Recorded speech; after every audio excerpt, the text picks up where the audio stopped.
Hello সবাইকে, আমি মল্লিকা আবার নিয়ে চলে এলাম আজকে রবিবারের মেনু। আজকে রবিবার মানেই সবার বাড়িতে নয় চিকেন নয় মটন। আমরা বেশিরভাগ চিকেনই করি, তার কারণ আমরা মটন খুব একটা ভালোবাসি না। তো আজকেও করে নিচ্ছি চিকেন। দেখো পেঁয়াজটা লাল লাল করে ভাজা ভাজা হয়ে গেছে।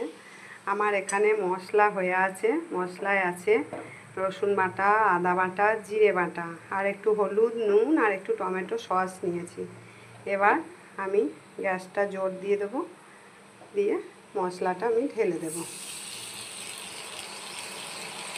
মশলাটা কষিয়ে নেব, একদম কষানো হয়ে গেলে মাংসটা আমি দিয়ে দেব। মাংসটা নুন হলুদ মাখানো আছে, জলটা ঝরে গেলে আমি এদিকে মশলাটাও ভাজা ভাজা হয়ে গেলে আমি মাংসটা দিয়ে দেব। একদম দেখো মশলা পুরো জল বেরিয়ে গেছে। এরপর আমি মাংসটা দিয়ে দেব। মাংসটা দিয়ে দেওয়ার পর ঢাকনা দিয়ে দিয়ে কষিয়ে নেব।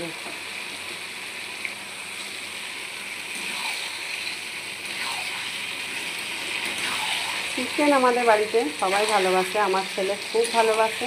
ওর প্রত্যেক দিন যদি চিকেন হয় ওর খুব ভালো লাগে, মানে ভাতটাও খুব ভালো করে খেয়ে নেবে। বেশি চাইবে না, 2 পিস করে চিকেন হলেই ওর ভাত মজা করে খেয়ে নেবে।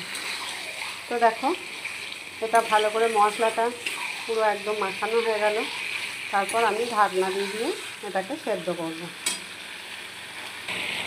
2-4 পিস আলু আমার ভাজা ছিল, দিয়ে দিলাম একবারে মাংসর সাথে। এরপর আমি ঢাকনা দিয়ে দিয়ে কষিয়ে নেব। তারপর কষিয়ে নেওয়ার পর আমি একটু কসুরি মেথি দিয়ে আর একবার ঢাকা দিয়ে ভালো করে কষিয়ে নেওয়ার পর জল দিয়ে দেবো। তারপর রেডি হয়ে যাবে আমার মাংস। তারপর মাংস যখন হবে আমি আসছি। ঢাকনাটা খুলে আমি একটু কসুরি মেথি দিয়ে দেবো। কসুরি মেথিটা দিলে খুব সুন্দর একটা টেস্ট হয় আর গন্ধটাও খুব ভালো লাগে, তাই আমি কসুরি মেথিটা খুবই ব্যবহার করি প্রায় রান্নাতেই। কসুরি মেথির আইডিয়াটা আমার বরের, ও বিশেষ কিছু রান্নাতেই বলবে কসুরি মেথি দিও, খুব সুন্দর টেস্ট হয়।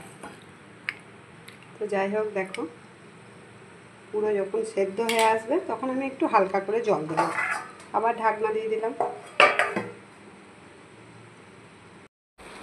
মাংসে একদম জল বেরিয়ে গেছে, পুরো সেদ্ধও হয়ে এসছে। এরপর আমি জল দিয়ে দেবো।